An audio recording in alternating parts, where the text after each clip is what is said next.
Hi எல்லோரும் எப்படி இருக்கீங்க? இன்றைக்கி நைட்டு வந்து தக்காளி சட்னி இட்லியும் தான் ரெடி பண்ணிகிட்ருக்கேன். டிஃபன் வந்து சாயந்தரம் ஒரு 4:30க்கெல்லாம் டியூஷன் கிளம்பிட்டான். அதனால் டீ போட்டு கொடுக்கல. எனக்கு இப்போ டீ போட்டு கொடுத்தாலே கொடுங்கன்ட்டான். அதனால் ஒரு பக்கம் டீ ரெடி ஆகிட்டுருக்குது. வதக்கி விட்டு இந்த மாதிரி தக்காளி சட்னி வச்சு கொடுத்தா தம்பிக்கு ரொம்ப பிடிக்கும். இந்த மாதிரி சட்னி செஞ்சு கொடுத்தா சாப்பிட்டுக்கிடுவான் விரும்பி. நான் இன்ஸ்டண்ட்டாக டக்குன்னு ஈஸியாக எல்லாத்தையும் சேர்த்து குக்கரில் போட்டு 2 விசில் வச்சு சட்னி ரெடி பண்ணுவேன். அது டேஸ்ட் என்னமோ அவனுக்கு பிடிக்கல, நல்லா தான் இருக்கும். என்னமோ அவனுக்கு பிடிக்கல, அந்த மாதிரி வைக்காதீங்க, எனக்கு இந்த மாதிரி தான் வச்சு கொடுங்கம்மான்னா சரி அவனுக்காகவே ரெடி பண்ணியாச்சு.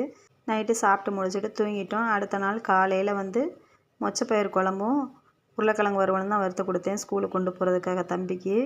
இந்த மாதிரி பயிறு வகைகள்லாம் வறுத்து போட்டு தட்டை மொச்சையெல்லாம் வறுத்து போட்டு குழம்பு வச்சாலே குழம்பு நல்லா வாசனையாக சாப்பிட்றதுக்கு நல்லாயிருக்கும். அதனால் மொச்சை தட்டையெல்லாம் எப்போயுமே நான் வாங்கி வச்சுருப்பேன். என் ஃப்ரெண்டு தினேஷ் vlog 7 சேனல் ஆரம்பிச்சிருக்காங்க. அந்த சேனலை பார்த்து சப்ஸ்கிரைப் பண்ணி சப்போர்ட் பண்ணுங்கள் ஃப்ரெண்ட்ஸ். காமெடி வீடியோ தான் வரும். மனசில் இருக்க கவலையெல்லாம் போக்குற அளவுக்கு அந்தளவுக்கு காமெடியாக இருக்கும். பார்த்து சப்போர்ட் பண்ணி